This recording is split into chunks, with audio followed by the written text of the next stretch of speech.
मैं 2000 मजदूरों को लेकर सड़क किनारे बंद होने की कगार पर पहुंचे एक लंच बॉक्स स्टॉल को इतना मशहूर बना चुका था कि वह वायरल हो गया। लेकिन उसने पलटकर यही कहना शुरू कर दिया कि हम मजदूर बहुत ज्यादा खाते हैं, इसलिए उसने खास तौर पर हमसे दोबारा चावल लेने का अलग चार्ज लेना शुरू कर दिया, जबकि बगल में नई खुली म्यूजिक एकेडमी के छात्रों को वही लंच बॉक्स पुराने दाम पर देता था। मैं उससे इस बात पर बहस करने गया, लेकिन उसने नफरत भरे अंदाज में कहा, एक ही 6 युआन के लंच बॉक्स हैं, लेकिन वे छात्र बहुत कम खाते हैं, उन पर आने वाला कॉस्ट तुम्हारे 1/3 से भी कम पड़ता है। तुम्हारा बिजनेस न भी करूं तो मुझे कोई फर्क नहीं पड़ता। मैं कुछ पल के लिए चुप रह गया। लगता है उसे अभी तक ये नहीं पता था कि सामने वाली डांस एकेडमी मेरी पत्नी चलाती है। पुराने झाव का लंच बॉक्स स्टॉल आसपास का इकलौता स्टॉल था। स्वाद भले ही सामान्य था, लेकिन खाना भरपूर मिलता था और चावल व सूप मुफ्त में दोबारा मिल जाते थे। मजदूरों के लिए पैसा कमाना आसान नहीं होता, इसलिए वे स्वाद की परवाह नहीं करते थे। इसी वजह से मैं पिछले 3 सालों से सभी मजदूरों को यही खाना खिला रहा था। उस दिन दोपहर का काम खत्म करके मैं अपने साथियों के साथ स्टॉल की ओर जा रहा था कि सामने से खाना खाकर लौट रहे कुछ मजदूरों ने मुझे रोक लिया। इंजीनियर लिन, लंच बॉक्स स्टॉल ने नया नियम बना दिया है, अब दोबारा चावल लेने पर 2 युआन देने पड़ेंगे। मुझे हैरानी हुई। शुरू में मैंने इस स्टॉल को अपनी बेटी के स्कूल के पास देखा था, तब यहाँ मुश्किल से कोई ग्राहक आता था। जब मैं इसे निर्माण स्थल के पास लेकर आया तभी इसका बिजनेस चल पड़ा। अब नए इलाके में निर्माण स्थल के लंच बॉक्स की बात होती है तो हर कोई पुराने झाव के स्टॉल को ही जानता है। निर्माण स्थल से उसे अच्छी खासी कमाई होने लगी थी, इसलिए उसने खुद कहा था कि मजदूरों के लिए चावल और सूप दोबारा बिल्कुल मुफ्त रहेंगे। फिर अब अचानक पैसे क्यों लिए जा रहे हैं? मुझे यकीन नहीं हुआ तो उस मजदूर ने उंगली से इशारा करते हुए कहा, इंजीनियर लिन, खुद जाकर देख लीजिए, वहाँ बोर्ड भी लगा दिया गया है। मैं पास गया तो देखा कि सचमुच पुराने झाव ने खाने के बर्तनों के पास एक नोटिस बोर्ड लगा रखा था, जिस पर लिखा था, दोबारा चावल लेने का चार्ज 2 युआन। तभी उसने एक बड़ा चावल परोसने वाला चम्मच उठाया और उस बोर्ड पर जोर जोर से ठठक मारते हुए बोला, तुम लोगों की आंखें खराब तो नहीं है? अगर नहीं है तो साफ साफ पढ़ लो, दोबारा चावल चाहिए तो पहले पैसे दो। मुझे बहुत बुरा लगा, क्योंकि ये पहली बार नहीं था जब उसने लंच बॉक्स की क्वालिटी घटाई थी। सच कहूं तो उसके खाने का स्वाद कभी खास नहीं था, लेकिन मेज पर हमेशा उसकी पत्नी के हाथ की बनी एक तीखी चिली सॉस रखी रहती थी। वह इतनी नमकीन और तीखी होती थी कि खाने का मजा 2 गुना हो जाता था। मजदूर पूरे दिन मेहनत करते थे, इसलिए उन्हें शरीर में नमक की जरूरत होती थी और सभी उस चिली सॉस को बहुत पसंद करते थे। लेकिन 2 महीने पहले अचानक वह चिली सॉस मेज से गायब हो गई। मैंने पुराने झाव से पूछा तो उसने तिरछी नजर से मेरी तरफ देखा और बोला, चिली सॉस होने से तुम लोग 2 कटोरी चावल ज्यादा खा जाते हो, इससे मेरा नुकसान होता है, इसलिए अब इसे नहीं रखा जाएगा। उसकी पत्नी समझदार थी, उसने तुरंत अपने पति का हाथ पकड़कर मुझे शांति से समझाया, छोटे लिन, बात वैसी नहीं है। जिस खास मिर्च से यह चिली सॉस बनती थी वह अब मिल नहीं रही है और दूसरी मिर्च से उसका स्वाद नहीं आता, इसलिए हमने इसे बनाना ही बंद कर दिया। मैं जानता था कि असली बात वही थी जो पुराने झाव ने कही थी, लेकिन मैंने कुछ नहीं कहा। आखिर शुरुआत में सिर्फ लंच बॉक्स देने की बात हुई थी, चिली सॉस देना कोई शर्त नहीं थी, इसलिए मैंने बात वहीं खत्म कर दी। लेकिन कई मजदूर आपस में शिकायत करने लगे। पहले चिली सॉस बंद हुई और अब दोबारा चावल लेने पर भी पैसे लगने लगे। मैंने मजदूरों के लिए एक बार फिर बात करने की सोची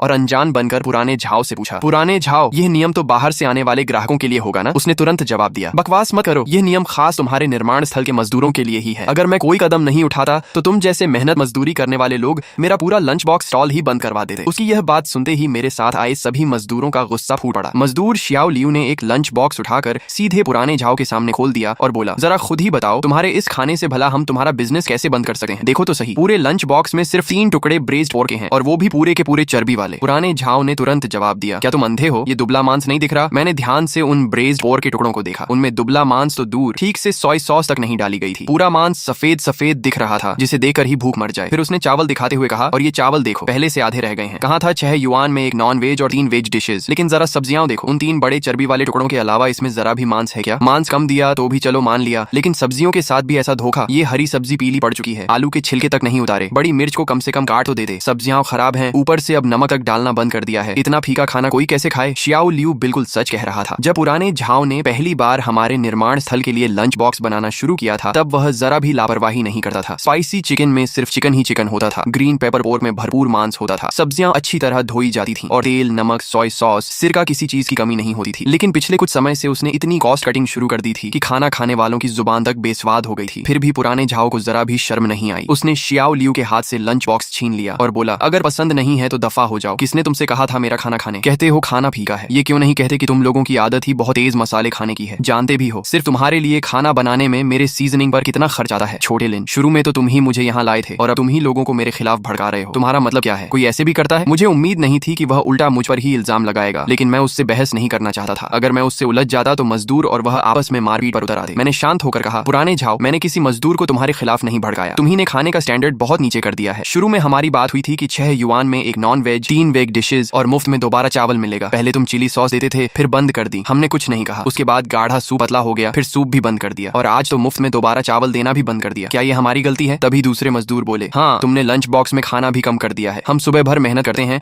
और तुम इतना सा खाना देते हो, इससे हमारा पेट कैसे भरेगा? पुराने झाव गुस्से से चिल्ला चिल्लाया, तुम लोग सब गरीब और भूखे भूत हो क्या? जितना भी खाना दूं तुम्हारा पेट नहीं भरता। उसकी पत्नी ने देखा कि वह बहुत बुरी बातें कर रहा है तो जल्दी से उसे रोकने आई, लेकिन उसने उसे झटक दिया और कमर पर हाथ रखकर बोला, मैं क्यों ना बोलूं? तुम जैसे मजदूर बस फायदा उठाना जानते हो। पता चल गया कि 6 युआन में पेट भर खाना मिलता है तो जानवरों की तरह टूट पड़ते हो। तभी एक मजदूर चिल्लाया, बकवास मत कर, कौन तुम्हारी इस एक वक्त की रोटी का मोहताज है? अगर हमारे इंजीनियर लिन ने तुम्हारे पूरे परिवार की हालत देकर मदद न की होती तो कौन तुम्हारा ये बेकार खाना खाने आता? अब जब बिजनेस चल पड़ा है तो एहसान ही भूल गए। तुम दोनों पति पत्नी सच में एहसान फरामोश हो। मुझे वह दिन याद आ गया जब मैं अपनी बेटी के स्कूल के पास पुराने झाव से मिला था। उसके कपड़े फटे हुए थे और चेहरा चिंता से भरा था। बातों बातों में पता चला कि उसके माता पिता बिस्तर पर पड़े हैं। बड़ा बेटा हाई स्कूल में पढ़ता है और छोटी बेटी मिडिल स्कूल में। उसकी हालत पर तरस खाकर मैंने उसके 20 लंच बॉक्स खरीदकर मजदूरों को छकने के लिए दिए। उस समय सभी मजदूर अपना खाना घर से लाते थे जो बहुत झंझट भरा था। गर्मियों में खाना खराब हो जाता था और सर्दियों में जम जाता था। जब सबने सुना कि 6 युआन में पेट भर खाना मिलेगा तो सब खुश हो गए और उसी दिन से पुराने झाव ने निर्माण स्थल के लिए लंच बॉक्स बनाना शुरू कर दिया। लेकिन सिर्फ 3 साल में ही उसका मन बदल गया। जब मैंने देखा कि मजदूर हाथ उठाने वाले हैं तो मैं तुरंत उनके सामने आ गया। ये लोग सालों से निर्माण स्थल पर काम करते थे। उनके हाथों में बहुत ताकत थी। अगर किसी को गंभीर चोट लग जाती तो बड़ी मुसीबत हो जाती। मैंने कुछ शांत मजदूरों की मदद से गुस्से में भरे लोगों को पीछे किया और फिर शांत होकर पुराने झाव से पूछा, पुराने झाव, मैं भी घर का राशन खरीदा हूँ। मुझे अंदाजा है कि चाहे हमारे मजदूर थोड़ा ज्यादा खाते हों, फिर भी हर लंच बॉक्स पर तुम्हें कम से कम 3 युआन का फायदा होता है। हमारे यहाँ 2000 से ज्यादा मजदूर खाना खाते हैं। अगर तुम हमारा बिजनेस छोड़ दोगे तो हर महीने लगभग 20,000 युआन का नुकसान होगा। पुराने झाव हंसकर बोला, मैं तुमसे सच नहीं छिपाऊंगा। मैं जानबूझकर तुम्हारे खाने का स्टैंडर्ड घटा रहा था क्योंकि मैं तुम्हारा बिजनेस करना ही नहीं चाहता। सामने वाला स्कूल देखा, वहाँ 600 से ज्यादा छात्र हैं। वे अपनी फिगर बनाए रखने के लिए बहुत कम खाते हैं और ऊपर से कम तेल, कम नमक और कम सीजनिंग की मांग करते हैं। सिर्फ सीजनिंग का खर्च ही हर महीने काफी बच जाता है। वही 6 युआन का लंच बॉक्स उन्हें देने में मेरी कॉस्ट तुम्हारे मुकाबले 1/4 से भी कम आती है। इसलिए तुम्हारा बिजनेस न करूं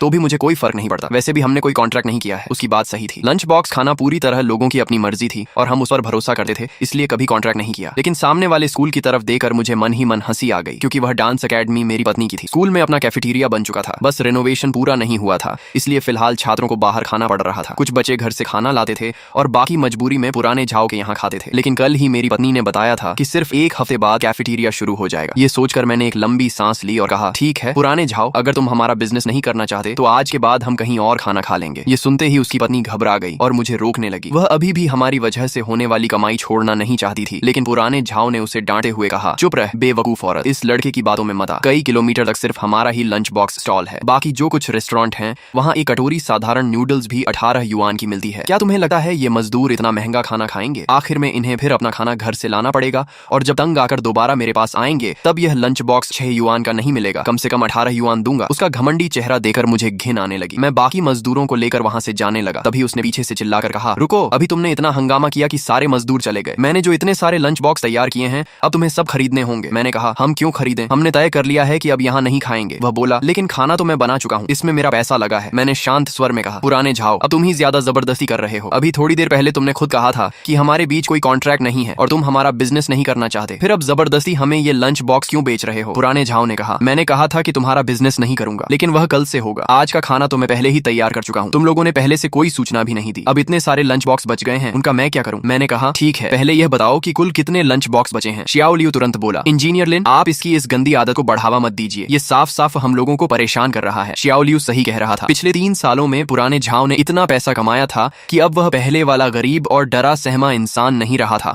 जो कुछ युआन के लिए परेशान रहता था और सबसे दबकर बात करता था। अब उसने नया घर खरीद लिया था, एक नई कार भी ले ली थी। वह और उसकी पत्नी दोनों पहले से काफी मोटे हो गए थे और उनकी आवाज में भी घमंड साफ झलकने लगा था। पहले लोग उसे तंग करते थे, लेकिन अब जब कोई उसे नहीं सताता तो उसने दूसरों को सताना शुरू कर दिया था। मैंने शियाओ लियू को हाथ से इशारा किया कि वह चुप रहे। उधर पुराने झाव बचे हुए लंच बॉक्स गिनते हुए घमंडी मुस्कान के साथ खड़ा था, मानो उसे बहुत बड़ी जीत मिल गई हो। क्योंकि कुछ मजदूर पहले ही खाना खा चुके थे, इसलिए उसके पास कुल 62 लंच बॉक्स बचे थे। 6 युआन प्रति लंच बॉक्स के हिसाब से मैंने उसी समय उसे 372 युआन ट्रांसफर कर दिए। तभी वह बोला, बाकी बचे पैसे भी दो। मैंने पूछा, क्यों? वह बोला, क्यों नहीं, पिछले 3 साल में इन्होंने जितनी चिली सॉस खाई है उसकी कीमत ही 6 युआन से कहीं ज्यादा है। एक पैसा भी कम नहीं करूंगा। तुम जैसे लोगों को सबक सिखाना जरूरी है, नहीं तो हमेशा दूसरों का फायदा उठाने की सोचते रहोगे। उसकी झूठ को सच और सच को झूठ बनाने वाली बातें सुनकर मुझे उससे बहस करने का मन ही नहीं हुआ। मैं कुछ मजदूरों के साथ लंच बॉक्स उठाकर वापस निर्माण स्थल पर लौट आया। तभी सामने वाली डांस अकेडमी से लगभग 10-15 छात्र बाहर आए। वे अपनी अपनी कक्षा की तरफ से लंच बॉक्स लेने आए थे और हर किसी के हाथ में करीब 10-10 लंच बॉक्स थे। पुराने झाव ने उनका मुस्कुराकर स्वागत किया और थोड़ी ही देर में 400 से ज्यादा लंच बॉक्स बेच दिए। जब स्टॉल पर बहुत कम लंच बॉक्स बचे तो उसने अपना मोबाइल निकाला, पूरे स्टॉल का वीडियो बनाया और सोशल मीडिया तकिया पर डालकर शेखी बघाड़ते हुए लिखा, पुराने झाव का 6 युआन वाला लंच बॉक्स, भरपूर खाना, आज का सारा माल बिक चुका है, अब कोई बेकार में यहाँ मत आए। मैं लंच बॉक्स लेकर निर्माण स्थल पहुंचा और शियाओ लियू से कहा कि जिन मजदूरों ने अभी तक खाना नहीं खाया है उन्हें बुला लाए। मैंने कहा, आज का खाना मेरी तरफ से है, सब लोग खुलकर खाओ। तभी एक मजदूर बोला, क्या सच में इस खाने की कीमत 6 युआन है? पुराने झाव तो लोगों को देकर खाना परोसता है, छात्रों को देखते ही उसके चेहरे पर कैसी मुस्कान आ जाती है। दूसरा बोला, अरे इसलिए क्योंकि उन्हीं से उसे ज्यादा फायदा होता है। तुमने छात्रों के लंच बॉक्स में देखा भी था क्या? मुश्किल से 1-2 चम्मच चावल, थोड़ी सी सब्जी, थोड़े से आलू और ब्रेस्ड पोर्क का टुकड़ा भी नहीं, सिर्फ कुछ टोफू के टुकड़े। तीसरा बोला, फिर भी छात्र खरीद लेते हैं? किसी ने जवाब दिया, वे सभी डांस सीखते हैं, उन्हें अपनी फिगर बनाए रखनी होती है, उनके लिए ऐसा खाना ही सही है। ये सुनकर शियाओ लियू को सारी बात समझ में आ गई और वह बोला, तो असली बेवकूफ तो वे छात्र हैं। सभी मजदूर बारी बारी से पुराने झाव की शिकायतें करते रहे। मैं उनकी बातें सुनते हुए वीचैट ग्रुप में एक संदेश भेजा कि कल से सभी मजदूर अपना खाना साथ लेकर आए। अगले दिन सुबह अंधेरा रहते ही मैं उठ गया। निर्माण स्थल पर 7 बजे काम शुरू होना था, इसलिए मैं 6:30 बजे ही प्रोजेक्ट ऑफिस पहुंच गया। वहां मैंने कंप्यूटर पर एक नोटिस टाइप किया, उसे 2 बार पढ़कर भाषा और भी विनम्र बना दी। उसमें लिखा था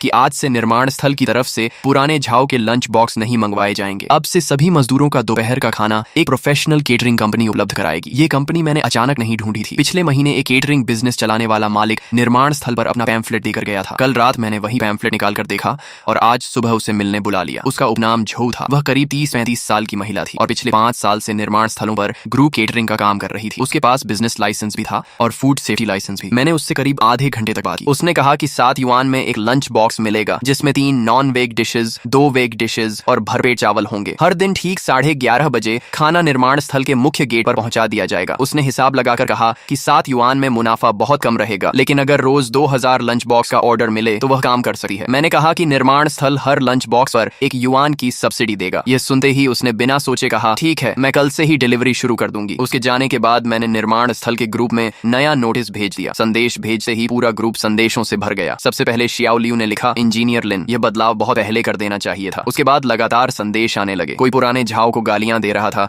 कोई कह रहा था कि उसका लंच बॉक्स तो सुअरों के खाने से भी खराब था। फिर किसी ने पूछा, नए लंच बॉक्स में सच में मांस मिलेगा ना? मैंने मुस्कुराकर सिर्फ इतना जवाब दिया, 3 नॉन वेज डिशेज और 2 वेज डिशेज, कल खुद देकर फैसला कर लेना। मैंने जवाब दिया, कल खुद देख लेना। और उसके बाद बॉस जो द्वारा भेजी गई सैंपल फोटो भी ग्रुप में भेज दी। फोटो में एक बिल्कुल standard construction site lunch box था। सफेद चावल भरपूर मात्रा में थे, ऊपर braised chicken, stir fried pork slices और एक फ्राइड एग रखा था। साथ में स्टर फ्राइड कैबेज और स्ट्यूड पोटैटोस थे। सब्जियों का रंग ताजा था और मांस भी असली मांस था। फोटो देखते ही ग्रुप 2 सेकंड के लिए बिल्कुल शांत हो गया। फिर अचानक संदेशों की बाढ़ आ गई। किसी ने लार टपकाने वाला इमोजी भेजा, किसी ने लिखा, इसे कहते हैं असली लंच बॉक्स, तो किसी ने सीधे पूछ लिया, क्या कल से ही खाना मिलेगा? मैंने सिर्फ एक शब्द लिखा, हाँ। उसी दोपहर मैंने निर्माण स्थल के अलग अलग हिस्सों के सभी फोरमैन से संपर्क किया और उन्हें हर मजदूर तक यह खबर पहुंचाने को कहा। कई बुजुर्ग मजदूर मोबाइल ज्यादा इस्तेमाल नहीं करते थे, इसलिए उन्हें जाकर बताना जरूरी था। तभी फोरमैन लाओ झांग मेरे पास आया और बोला, इंजीनियर लिन, क्या पुराने झाव को भी इस बारे में बता दें? मैंने सिर हिलाकर कहा, जरूरत नहीं। उसने खुद कहा था कि वह हमारा बिजनेस नहीं करना चाहता, तो अब हमें भी उसके पीछे जाने की जरूरत नहीं। लाओ झांग मुस्कुराया, सही है, उसने खुद अपने पैरों पर कुल्हाड़ी मारी है। उसी रात मैंने अपनी पत्नी को फोन किया और पूछा कि स्कूल की तरफ से नोटिस जारी हो गया या नहीं। उसने कहा, हाँ, पेरेंट्स ग्रुप में सूचना भेज दी गई है। सोमवार से स्कूल का कैफेटेरिया आधिकारिक रूप से शुरू हो जाएगा और बाहर का कोई भी खाना स्कूल के अंदर लाना मना होगा। मैंने कहा, तुमने मेहनत की। उसने मुस्कुराकर कहा, तुमने भी। फोन रखने के बाद मैंने मोबाइल तकिए के पास रख दिया। कमरे में बाकी मजदूर अगले दिन मिलने वाले नए लंच बॉक्स की बातें कर रहे थे। कोई पूछ रहा था कि ब्रेज चिकन का स्वाद कैसा होगा, कोई पूछ रहा था कि उसमें मिर्च मिलेगी या नहीं। मैं उनकी बातों में शामिल नहीं हुआ। आंखें बंद की तो अचानक 3 साल पहले की याद सामने आ गई। पहली बार जब मैंने पुराने झाव को देखा था, तब वह मेरी बेटी के स्कूल के बाहर बैठा था। उसके सामने मुश्किल से 10-15 लंच बॉक्स रखे थे और उनके ऊपर मक्खियां भिन-भिना रही थीं। उसने धुल धुल कर फीकी पड़ चुकी धूसर टी-शर्ट पहन रखी थी, जिसकी बाहें तक घिस चुकी थीं। जब मैं उसके पास से गुजरा तो उसने डरते डरते मेरी तरफ देखा, मानो उसे डर हो कि कहीं मैं यह न कह दूं कि वह रास्ता रोक रहा है। उसी समय मुझे उसकी हालत पर दया आई थी और मैंने उससे 20 लंच बॉक्स खरीद लिए थे। आज भी मुझे उनका स्वाद याद है। चावल बिल्कुल ताजा पके हुए थे। खाना भले साधारण था, लेकिन तेल और नमक भरपूर था। ब्रेज पोर्क में असली मांस था, जिसमें चर्बी और मांस दोनों बराबर थे। स्पाइसी चिकन में मिर्च से ज्यादा चिकन था। मजदूरों ने खाना खाकर मेरी बहुत तारीफ की और पूछा कि यह कहां से खरीदा है, क्या आगे भी मिलेगा। बस उसी दिन से पुराने झाव का लंच बॉक्स स्टॉल निर्माण स्थल के पास आ गया। 3 साल में उसका बिजनेस 10-15 लंच बॉक्स से बढ़कर रोज 2000 लंच बॉक्स तक पहुंच गया। सड़क किनारे मक्खियों से घिरे बैठने वाले आदमी ने नया घर खरीद लिया, नई कार खरीद ली। लेकिन इंसान जब अपनी शुरुआत और अपने एहसान भूल जाता है, तब उससे ज्यादा खतरनाक कुछ नहीं होता। मैंने करवट बदली और सो गया। मुझे पता था कि अगले दिन दोपहर तक पुराने झाव को सब समझ में आ जाएगा। सोमवार को ठीक 11:15 पर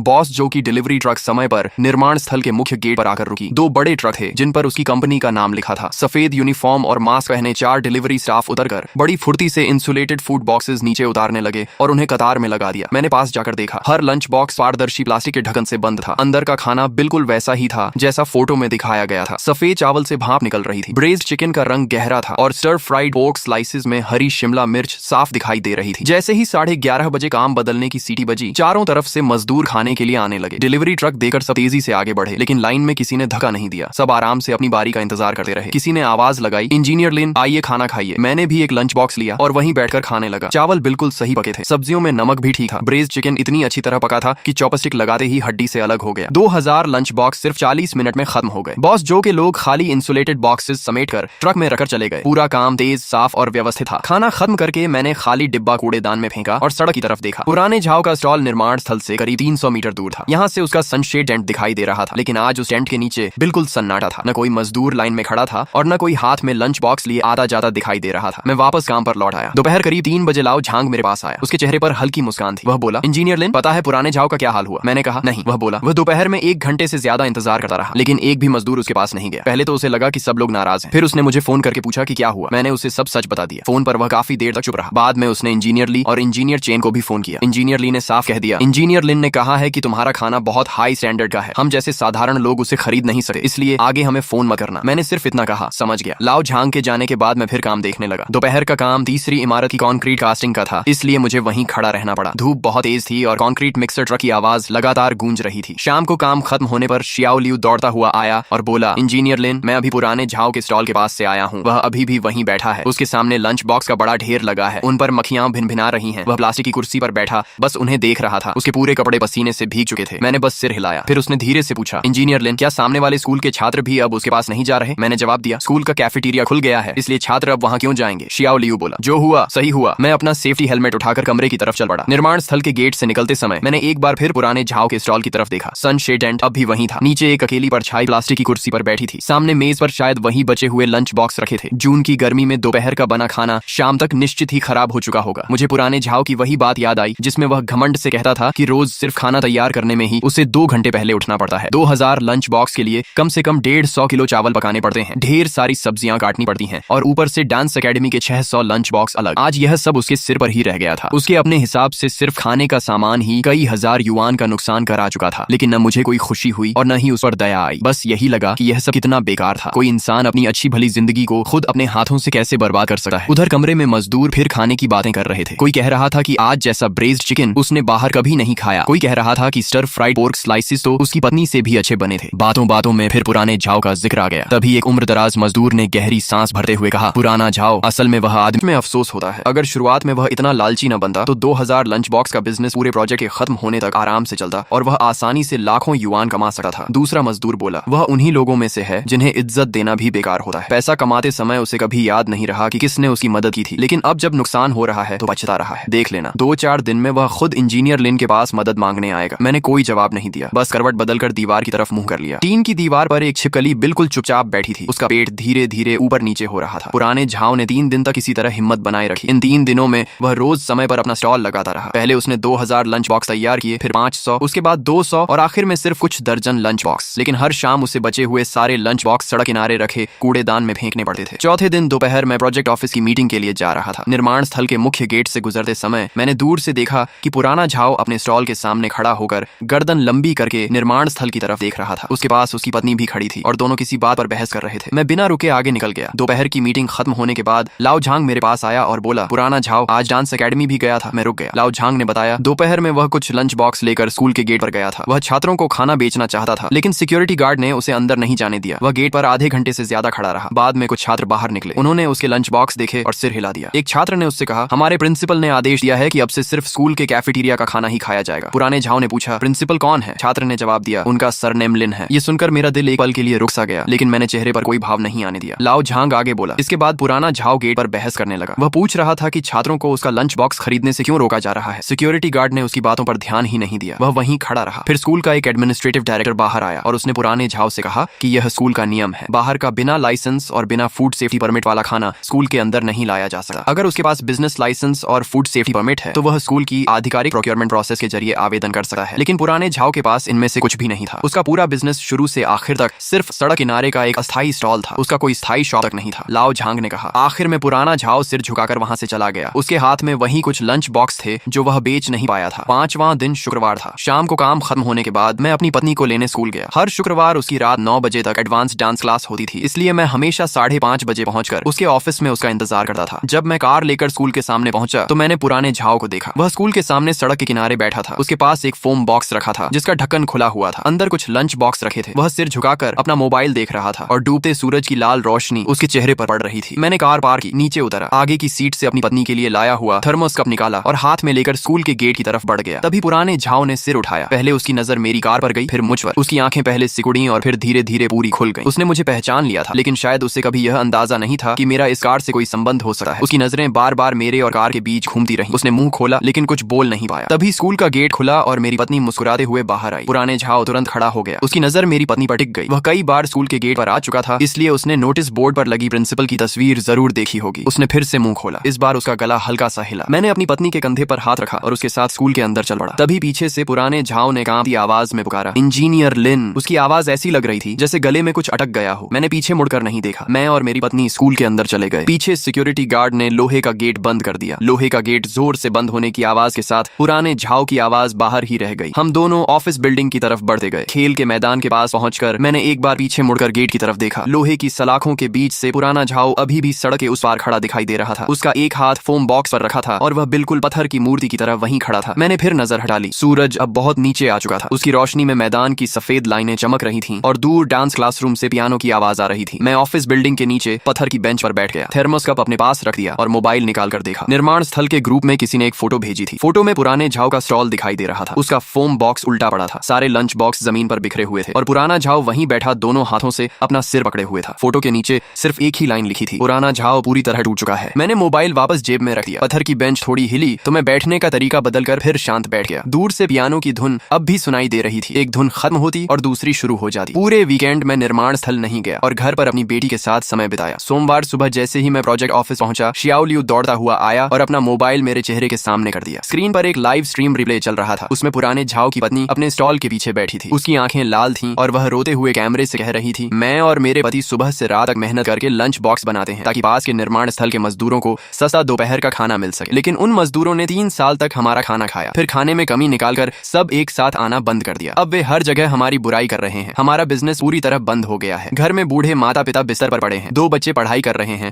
और अब कई हजार युआन का खाना हमारे हाथों में सड़ रहा है। पीछे पुराना झाओ सिर झुकाकर खड़ा था और ऐसा चेहरा बनाए हुए था जैसे दुनिया का सबसे बड़ा दुख उसी पर टूटा हो। मैंने पूरा वीडियो नहीं देखा और मोबाइल वापस शियाओ लियू को दे दिया। वह गुस्से में बोला, इंजीनियर लिन, ये कैसी बकवास कर रहे हैं? किसने उनका खाना मुफ्त में खाया? हर बार पैसे दिए गए थे। वह ऐसा झूठ कैसे बोल सकता है? मैंने शांत होकर कहा, उसे जो कहना है कहने दो। शियाओ लियू और भड़क गया। क्यों? पहले उसने हमें परेशान किया, अब उल्टा हम पर ही इल्जाम लगा रहा है कि हमने उसका खाना मुफ्त में खाया। अगर लोगों ने इस पर भरोसा कर लिया तो हमारी इज्जत का क्या होगा? ये तो साफ साफ झूठ फैला रहा है। हमें जाकर उससे सामने बात करनी चाहिए, उसके कमेंट सेक्शन में जाकर जवाब देना चाहिए। मैंने उसे रोका और उस वीडियो के आंकड़े देखे। सिर्फ 12 घंटे में 2 लाख नहीं बल्कि 20,000 से ज्यादा व्यूज और 300 से अधिक कमेंट्स आ चुके थे। ज्यादातर लोग पुराने झाओ पर तरस खा रहे थे और मजदूरों को एहसान फरामोश कह रहे थे। कोई लिख रहा था, ये मजदूर ऐसे ही होते हैं, सस्ता खाना दो तो भी शुक्रगुजार नहीं होते। कोई कह रहा था, बिजनेस में सबसे बड़ा खतरा ऐसे गरीब और लालची ग्राहकों से होता है। हर कमेंट आंखों में चुभ रहा था। शियाओ लियू गुस्से से कांपने लगा। उसकी गर्दन की नसें तक उभर आईं। उसने कहा, इंजीनियर लिन, अब और नहीं सहेंगे। उस दिन आपने लंच बॉक्स का जो वीडियो बनाया था, क्या वह अभी भी है? मैंने कहा, हाँ, सब संभाल कर रखा है। मैंने उससे कहा, उस दिन का लंच बॉक्स वीडियो, सारे ट्रांसफर रिकॉर्ड्स, स्क्रीनशॉट और बाकी सबूत इकट्ठा करके उसी वीडियो के कमेंट सेक्शन में डाल दो। किसी को गाली मत देना, बस सच सामने रख देना। शियाओ लियू ने तुरंत मोबाइल निकाल लिया। दोपहर के खाने के समय उसने सारे सबूत पोस्ट कर दिए। उस सफेद ब्रेस्ड पोर्क वाले लंच बॉक्स की फोटो जिसमें तीनों टुकड़े सिर्फ चर्बी के थे और सोया सॉस तक नहीं थी, आधा कटोरा चावल, 2 युआन में दोबारा चावल देने वाला नोटिस बोर्ड, 3 साल के सारे ट्रांसफर स्क्रीनशॉट और आखिरी दिन मेरे द्वारा भेजे गए 806 युआन का ट्रांसफर रिकॉर्ड भी। साथ में उसने सिर्फ एक छोटी सी लाइन लिखी, हर दिन 6 युआन, हर बार समय पर पूरा भुगतान। 3 साल में कुल 14 लाख नहीं बल्कि 14,000 से अधिक नहीं, 140,000 से अधिक युआन ट्रांसफर किए। हम जैसे साधारण लोग खाना नहीं बल्कि एहसान भूल चुके लोगों का जमीर नहीं खरीद सकते। दोपहर करीब 3 बजे जब मैंने फिर वही वीडियो खोला तो पूरा कमेंट सेक्शन बदल चुका था। शियाओ लियू की कमेंट सबसे ऊपर पहुंच चुकी थी और उसके नीचे हजारों जवाब आ चुके थे। किसी ने पुराने झाओ का वही पुराना वीडियो निकाल लिया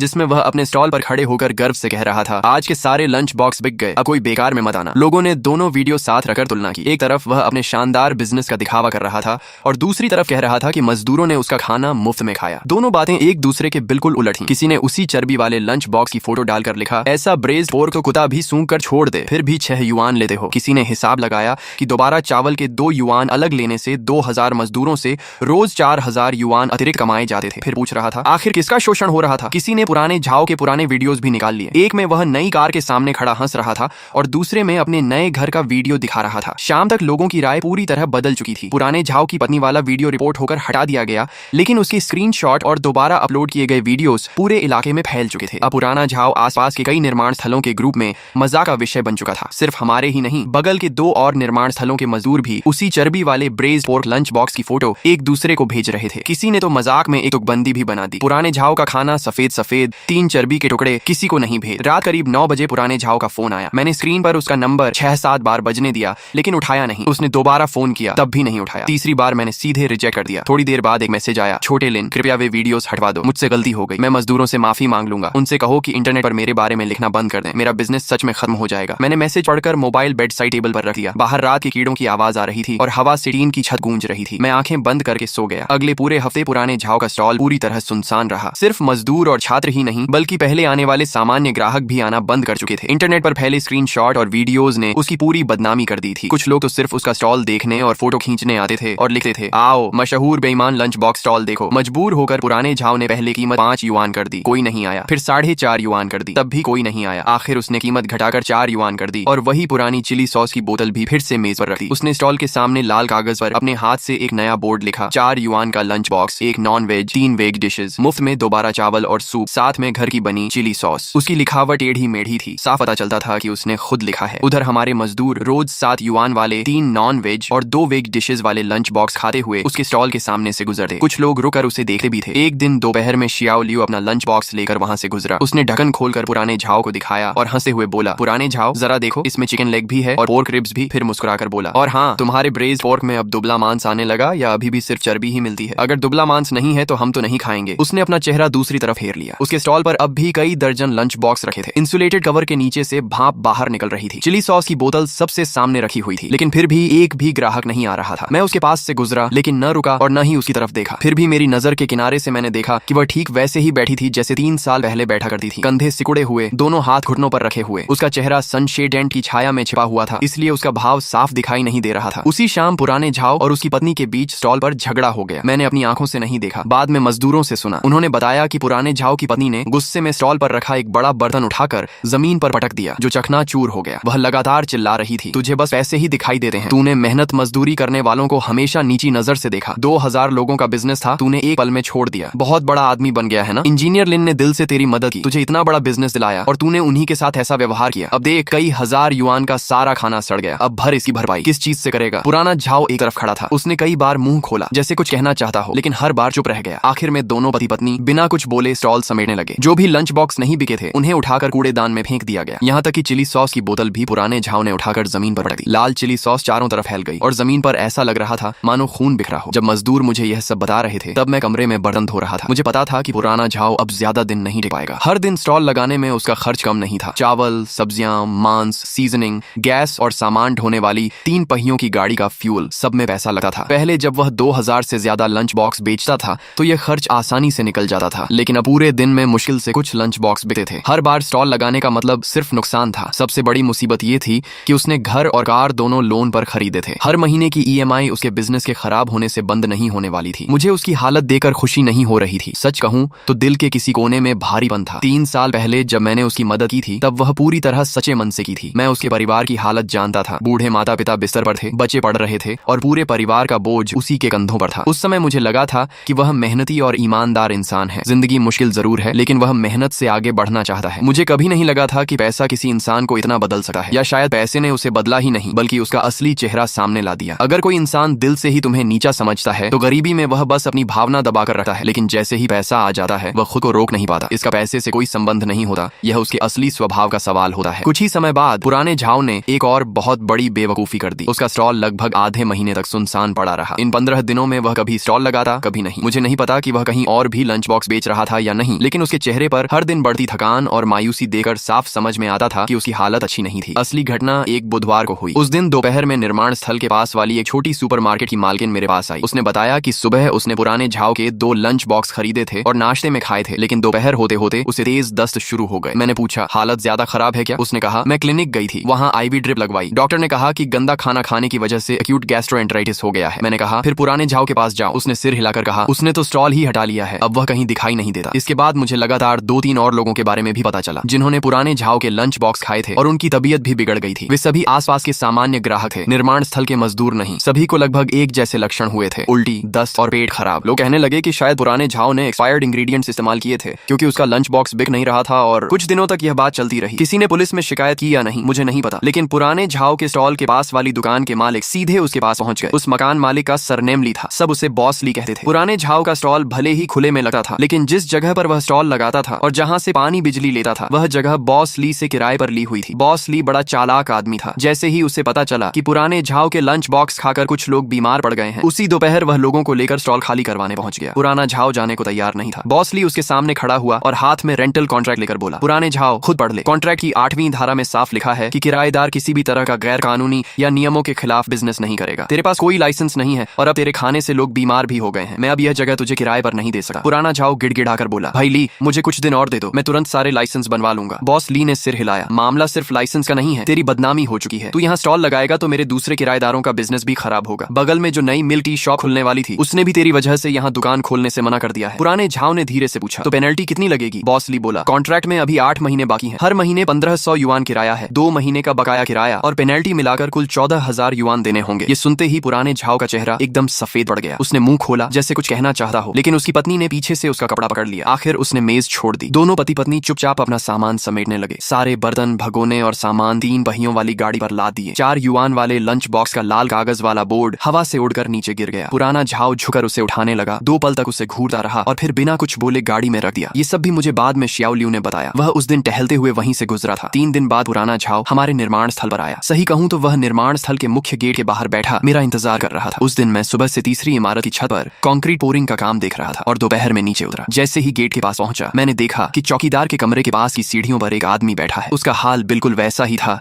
जैसा 3 साल पहले पहली बार देखा था। बाल बिखरे हुए, दाढ़ी बढ़ी हुई। जैसे ही उसने मुझे निर्माण स्थल से बाहर आते देखा वह तुरंत खड़ा हो गया। शायद देर तक बैठा रहने से उसके पैर सुन्न हो गए थे। वह लड़खड़ाया और लगभग गिर ही पड़ा। उसने चौकीदार की दीवार पकड़कर खुद को संभाला और मेरी तरफ बढ़ा, लेकिन 2 कदम चलकर रुक गया। अब उसमें आगे आने की हिम्मत नहीं थी। मैं वहीं खड़ा रहा। उसके होंठ कांप रहे थे और आंखें लाल हो चुकी थीं। वह कांपती आवाज में बोला, छोटे लिन, मुझे अपनी गलती का एहसास हो गया है। मैंने शांत होकर पूछा, पुराने झाव, अब यहाँ क्यों आए हो? वह लगभग रोते हुए बोला, छोटे लिन, मजदूर भाइयों से कहो कि फिर से मेरे यहाँ खाना खाने आ जाए। मैं अब कोई अतिरिक्त पैसे नहीं लूंगा। लंच बॉक्स 5 युआन में दूंगा, नहीं 4 युआन में भी दे दूंगा। चिली सॉस जितनी चाहे मिलेगी। दोबारा चावल और सूप भी बिल्कुल मुफ्त होगा। तुम जो कहोगे मैं वही करूंगा। मैंने उसकी तरफ देखकर कहा, पुराने झाव, 3 साल पहले मैंने तेरी मदद इसलिए की थी क्योंकि मुझे लगा था कि तू मेहनती इंसान है, लेकिन जैसे ही तेरे पास पैसा आया तू अपनी जड़ें ही भूल गया। जिन लोगों के पसीने से तूने पैसा कमाया तूने उन्हीं को नीची नजर से देखना शुरू कर दिया। याद है तूने उन्हें गरीब और भूखा कहा था। तूने कहा था कि मेहनत मजदूरी करने वाले सिर्फ फायदा उठाना जानते हैं। तूने खुद कहा था कि 6 युआन में छात्रों का लंच बॉक्स बनाना हमारे मुकाबले सिर्फ 1/4 खर्च में पड़ता है और हमारा बिजनेस न करना ही बेहतर है। मैं थोड़ा रुका और फिर बोला, पुराने झाव, ये कटोरा तू खुद ही संभाल नहीं पाया। आज जो कुछ हुआ है उसकी वजह मैं नहीं, तू खुद है। इसके बाद की बातें मुझे धीरे धीरे दूसरों से पता चली। पुराने झाव ने अपना नया घर बेच दिया। उसने वह घर 60 लाख नहीं बल्कि लगभग 60,000 अधिक वान युएन में खरीदा था और लोन अब भी 1 साल भी पूरा नहीं हुआ था। जल्दी बेचने की मजबूरी में एजेंट ने कीमत बहुत कम लगवाई। आखिरकार घर 48 लाख, कहानी के अनुसार 4.8 लाख युआन में बिक गया। लोन और बाकी सारे चार्जेस काटने के बाद उसके हाथ में 10 लाख नहीं बल्कि 10,000, कहानी के अनुसार 10 वान युएन से भी कम ही बचे। उसने अपनी कार भी बेच दी। सेकंड हैंड कार डीलर ने बहुत कम कीमत लगाई। उसकी पत्नी ने खूब झगड़ा किया, लेकिन आखिर में दोनों चुप हो गए। शायद बच्चों की वजह से, शायद इसलिए कि उनकी जिंदगी इस हालत तक पहुंच चुकी थी कि अब अलग होना भी आसान नहीं था। ये सारी बातें मुझे लाओ झांग ने बताई। वह निर्माण स्थल के आसपास के लोगों को अच्छी तरह जानता था, इसलिए हर खबर उसे मिल जाती थी। मैंने सब सुना और फिर अपनी रोजमर्रा की जिंदगी में लग गया। बॉस जो के लंच बॉक्स रोज समय पर आने लगे। मजदूर चैन से खाना खाते थे। कभी कभी कोई पुराने झाव का जिक्र कर देता, लेकिन बात वहीं खत्म हो जाती। अब कोई उसके लिए तरस भी नहीं खाता था और न ही कोई उसे गालियां देता था। समय के साथ इंटरनेट पर उसके सारे वीडियोस भी लोगों की यादों से गायब हो गए। पुराने झाव का नाम भी नई नई खबरों के बीच कहीं खो गया, जैसे नदी में फेंका गया एक छोटा पत्थर कुछ पल लहरें बनाकर हमेशा के लिए डूब जाता है। अगस्त में मुझे पता चला कि पुराने झाव का बड़ा बेटा पढ़ाई छोड़ चुका है। वह इस साल 12वीं में था। पुराने झाव हमेशा कहता था कि उसकी पढ़ाई अच्छी है, खासकर प्रैक्टिकल एग्जाम में वह हमेशा आगे रहता है और आराम से अच्छा कॉलेज मिल जाएगा। लेकिन अब घर की हालत ऐसी नहीं थी कि वह पढ़ाई जारी रख सके। ट्यूशन फी और बाकी खर्च मिलाकर हर साल 2-3 लाख नहीं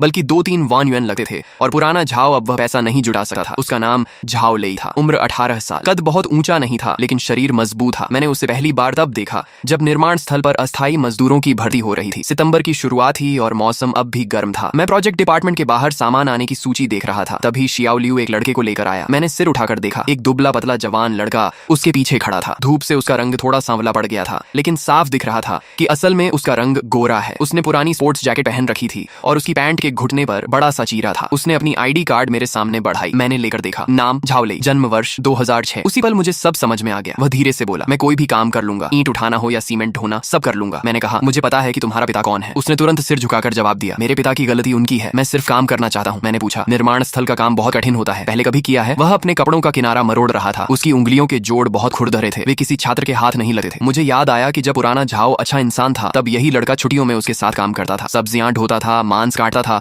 और हजारों लंच बॉक्स धोता था। मैंने उसे कोई परेशानी नहीं दी। मैंने शियाओ लियू से कहा कि उसे निर्माण स्थल के कैफेटेरिया ले जाए, वहां एक सहायक की जरूरत थी। रोज सुबह 5:30 बजे उठकर सब्जियां धोना, काटना, दोपहर में खाना बांटना और बाद में मेज साफ करना। खाना और रहने की सुविधा के साथ महीने के 800 युआन मिलते थे। ईंट ढोने से काम हल्का था, लेकिन खाली भी नहीं था। झाओ लेई ने काम शुरू किया और पूरी ईमानदारी से मेहनत करने लगा। हर सुबह सबसे पहले पहुंचता, रसोइयों के साथ तैयारी करता और दोपहर में सर्विंग काउंटर पर खड़ा होकर खाना परोसता। वह हर मजदूर की प्लेट भर कर देता, कोई भी उसके काउंटर से कम खाना लेकर नहीं लौटता था। एक दिन कुछ मजदूरों ने उसे पहचान लिया और बोले, अरे ये तो पुराने झाओ का बेटा है। झाओ लेई ने कुछ नहीं कहा। उसके हाथ का बड़ा चम्मच लगातार चलता रहा। वह आराम से सब्जी निकालकर हर प्लेट में बराबर मात्रा में डालता रहा। कैफेटेरिया के शेफ जो ने मुझसे कहा, झाओ लेई बहुत मेहनती लड़का है, कभी काम चोरी नहीं करता, कभी शिकायत नहीं करता, जो काम कहो चुपचाप कर देता है, बस बहुत कम बोलता है। हर शाम काम खत्म होने के बाद अकेले कैफेटेरिया के पीछे वाली सीढ़ियों पर बैठकर देर तक होया रहता है। एक दिन दोपहर में खाना लेने कैफेटेरिया गया। उस समय झाओ लेई ही सर्विंग काउंटर पर खड़ा था। जैसे ही उसने मुझे प्लेट लेकर आते देखा, उसके हाथ का चम्मच एक पल के लिए रुक गया। फिर उसने मेरे लिए भरकर एक बड़ा चम्मच ब्रेज्ड पोर्क रिब्स निकाले। मैंने उसकी तरफ देखा, उसने तुरंत सिर झुका लिया। उसकी आंखें हल्की सी लाल हो गई थी। उसने चम्मच के पिछले हिस्से से उन पोर्क रिब्स को मेरी प्लेट में अच्छी तरह दबाकर जमा दिया। मैं अपनी पुरानी जगह जाकर बैठ गया। पोर्क रिब्स इतने नरम थे कि चॉपस्टिक लगाते ही हड्डी से अलग हो जाते थे। मसाले का रंग भी गहरा था। मैंने 2 और खाए और अचानक मेरा हाथ रुक गया। मेरे दिमाग में 3 साल पहले की वही पहली लंच बॉक्स घूम गई जो पुराने झाओ ने मुझे खिलाई थी। उस समय उसका ब्रेज्ड पोर्क भी बिल्कुल इसी रंग का था। पोर्क बेली में चर्बी और मांस का संतुलन बिल्कुल सही था और स्वाद भी कमाल का था। मैंने चॉपस्टिक नीचे रख दी, फिर दोबारा उठाई और आखिर पूरी प्लेट खत्म कर दी। शाम को काम खत्म होने के बाद मैं झाओ लेई को ढूंढने कैफेटेरिया किचन गया। वह पीछे बर्तन धो रहा था। नल का पानी तेज आवाज के साथ बह रहा था। मैंने उसके पास जाकर कहा, झाओ लेई, अपने पिता की गलती कभी मत भूलना। जिंदगी में चाहे कितना भी पैसा कमा लेना, लेकिन उन लोगों को कभी छोटा मत समझना जिनके हाथों पर मेहनत की मिट्टी लगी होती है। उसने धीरे से सिर्फ इतना कहा, धन्यवाद, आपने मुझे यहाँ से जाने नहीं दिया। मैंने और कुछ नहीं कहा, मुड़कर किचन से बाहर निकल आया। जब मैं कैफेटेरिया से बाहर निकला तब तक शाम ढल चुकी थी। निर्माण स्थल पर लगे बड़े टावर क्रेन की लाइटें जल चुकी थीं और उनकी सफेद रोशनी दूर तक फैल रही थी। दूर बुलडोजर अब भी लगातार गरजते हुए काम कर रहा था। जब मैं अपने कमरे के दरवाजे तक पहुंचा तो एक बार पीछे मुड़कर कैफेटेरिया की तरफ देखा। किचन की लाइट अब भी जल रही थी। खिड़की पर झुकर बर्तन धोते हुए एक आदमी की परछाई साफ दिखाई दे रही थी। लगभग 2 महीने बाद मैं उस सड़क से गुजरा जहाँ कभी पुराने झाओ का स्टॉल लगा करता था। अब वहाँ कुछ भी नहीं था। सनशेड टेंट हट चुका था। खाली जगह को साफ करके वहाँ एक छोटा सा पोर्टेबल कैबिन बना दिया गया था। उसके बाहर सफेद और नीले रंग का एक बोर्ड लगा था जिस पर लिखा था, मजदूर सेवा केंद्र। यह जगह मजदूरों ने मिलकर चंदा इकट्ठा करके बनवाई थी। अंदर एक माइक्रोवेव, वाटर डिस्पेंसर, कुछ मेज कुर्सियां रखी थी। दीवार पर निर्माण स्थल के सेफ्टी रूल्स और जरूरी इमरजेंसी कॉन्टैक्ट नंबर्स चिपके हुए थे। एक कोने में रेफ्रिजरेटर रखा था जिसमें कुछ इमरजेंसी मेडिसिन और बोतल बंद पानी रखा हुआ था। माइक्रोवेव के पास वाली मेज पर एक कांच का बड़ा जार रखा था। उसमें गहरे लाल रंग की चिली सॉस भरी हुई थी। यह हमारे साथी लाओ चेन की पत्नी ने बनाई थी। स्वाद में बहुत नमकीन और तीखी थी, लेकिन चावल के साथ कमाल की लगी थी। मैं उस सेवा केंद्र के दरवाजे पर कुछ देर खड़ा होकर सब देखता रहा। अंदर कुछ मजदूर बैठकर दोपहर का खाना खा रहे थे। वे अपने घर से लाए हुए लंच बॉक्स को माइक्रोवेव में गर्म करके अभी अभी निकाले थे और उनसे सफेद भाप उठ रही थी। एक मजदूर ने चॉपस्टिक से भरपूर चिली सॉस निकालकर अपने चावल में मिला ली और पसीना बहाते हुए बड़े मजे से खाने लगा। धूप पोर्टेबल कैबिन की खिड़की से अंदर आ रही थी। उसकी किरणें उस कांच के जार पर पड़कर एक छोटी सी चमक बनाती थीं जो दीवार पर धीरे धीरे हिल रही थी।